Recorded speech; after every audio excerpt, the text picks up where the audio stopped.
Welcome to a brand new episode of History Glitch. Today we are stepping away from engineering failures and maritime disasters to examine what might be the most audacious financial glitch in human history. We are looking at a time when the British financial system had a security vulnerability so massive that one man managed to invent an entire fictional country from scratch, list its sovereign debt on the London Stock Exchange, sell its land to eager investors, and send ships of pioneers to settle in a jungle that existed only in his imagination. We are diving into David Sinclair's brilliant historical account, The Land That Never Was. To understand how a glitch of this magnitude happened, we have to look at London in the early 1820s. Following the Napoleonic Wars, the British economy was awash with surplus capital. The Industrial Revolution was booming, interest rates on safe government bonds had plummeted, and wealthy investors were desperate for high returns. At the same moment, the Spanish Empire in South America was collapsing. New independent nations like Colombia and Chile were emerging, desperately needing cash. British investors went into a state of collective financial FOMO, pouring millions into South American government bonds. It was a classic speculative bubble. The market was hungry for exotic territories, but in an era before telegraphs or reliable mapping, verifying the reality of these emerging markets was impossible. If a man in an expensive uniform walked into a bank with official documents and a compelling story, the system was hardwired to believe him. Enter Sir Gregor MacGregor. Born into a respectable Scottish clan, MacGregor was a charismatic, deeply ambitious soldier of fortune who had fought in the Peninsular War and later sailed to South America to join Simon Bolivar's War of Independence. While MacGregor was a mediocre commander who exaggerated his glory, he was a genius of human psychology and theatrical self-presentation. In 1821, while cruising along the desolate mosquito-infested Caribbean coast of Central America, in modern-day Honduras, MacGregor met King George Frederick of the indigenous Mosquito Nation. In exchange for rum and trivial trinkets, the king signed a document granting MacGregor an 8-million-acre tract of coastal swampland. It was a useless jungle of mangroves and malaria. Yet when MacGregor stepped off a ship in London in 1822, he was no longer just a wandering mercenary. He announced himself to London society as His Serene Highness, the cazique or prince of the Territory of Poyais. According to MacGregor, Poyais was an independent, highly developed nation on the Bay of Honduras. He described it as a tropical paradise just waiting for British capital to transform it into the wealthiest trading hub in the Americas. MacGregor understood that to hack the financial system, he needed to build absolute institutional authority.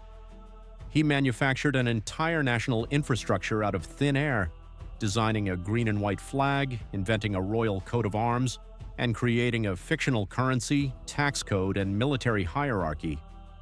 To cement the illusion, MacGregor hired a writer to publish a 350-page guidebook under the pseudonym Captain Thomas Strangeways. This book was a masterpiece of fraudulent world-building. It claimed the soil of Poyais was so rich that farmers could harvest 3 crops of maize a year with almost no labor.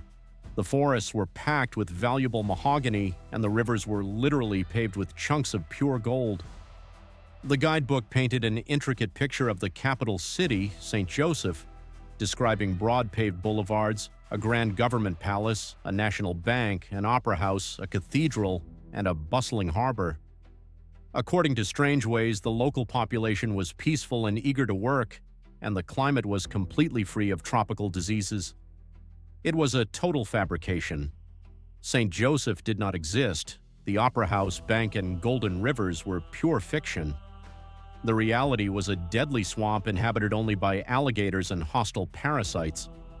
Yet London society bought the illusion completely.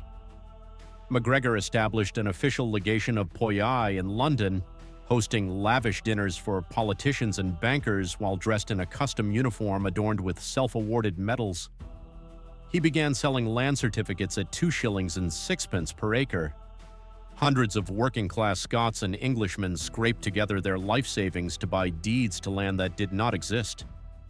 Then came the ultimate financial score.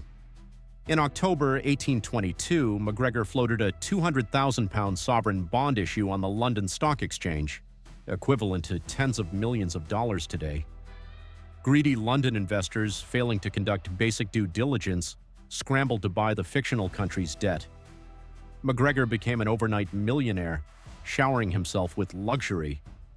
But the glitch soon transformed from a financial fraud into a catastrophic human tragedy. People actually wanted to move to paradise.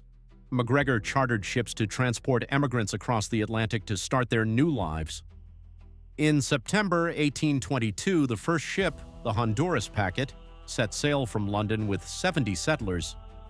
A month later, the Kennersley Castle departed from Scotland with nearly 200 more. Entire families carried their tools, fine furniture, and life savings, dreaming of St. Joseph. MacGregor even issued them fake currency, the Poyais dollar, to spend in the fictional shops upon arrival. When the Honduras packet arrived off the Mosquito Coast in November 1822, passengers crowded the deck looking for the grand harbor of St. Joseph. Instead, they saw an unbroken wall of dense jungle and crashing surf. Assuming the captain had dropped them at the wrong coordinates, they disembarked onto the swampy beach, searching in vain for roads or civilization.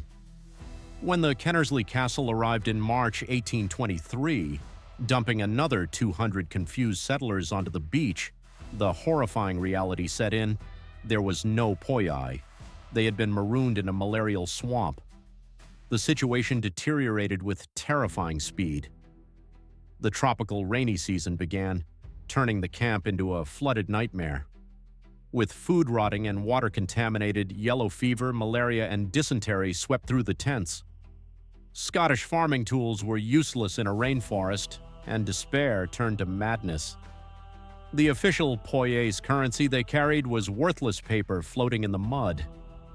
By the time a British schooner from the colony of British Honduras, modern-day Belize, heard rumors of stranded settlers and sailed down to investigate in May 1823, the beach resembled a graveyard. Rescuers found over 200 survivors in advanced stages of starvation and disease, living among the unburied bodies of their families. They were evacuated to Belize, but out of 250 pioneers who sailed on those first two ships, more than 180 died of disease, starvation, and exposure. You would assume such a monstrous fraud would result in immediate imprisonment for Gregor MacGregor. But this is where the history glitch reveals the absurdity of 19th-century legal systems. As rumors of the disaster reached London, MacGregor quietly packed his bags, took his massive fortune, and crossed the English Channel to France. And in 1825, he tried to run the exact same scam all over again in Paris.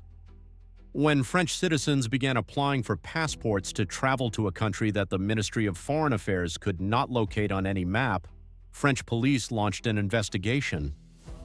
MacGregor was arrested, but his silver tongue and brilliant lawyers saved him, and he was eventually acquitted by a French court. He returned briefly to London, where many of his original investors suffering from Stockholm Syndrome refused to believe he had duped them, convinced rivals had sabotaged their paradise. In 1838, aging and facing declining prospects in Europe, MacGregor sailed back to Venezuela.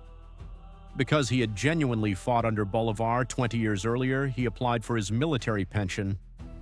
Incredibly, the Venezuelan government accepted him as a war hero, awarded him the rank of general, and granted him a state pension. Gregor MacGregor, the man who invented a country, crashed the London bond market, and sent nearly 200 people to their deaths, died peacefully in his bed in Caracas in 1845, buried with full military honors. The story of Poyais stands as one of the most unsettling history glitches ever recorded. It is the ultimate case study in how social engineering, authoritative branding, and collective greed bypass rational thought. MacGregor proved that if you build an illusion with enough institutional detail, you can convince the smartest financial systems in the world to buy shares in a mirage. If you enjoyed this deep dive into historical system crashes, make sure to hit that subscribe button. Thank you for watching, and I'll see you in the next glitch.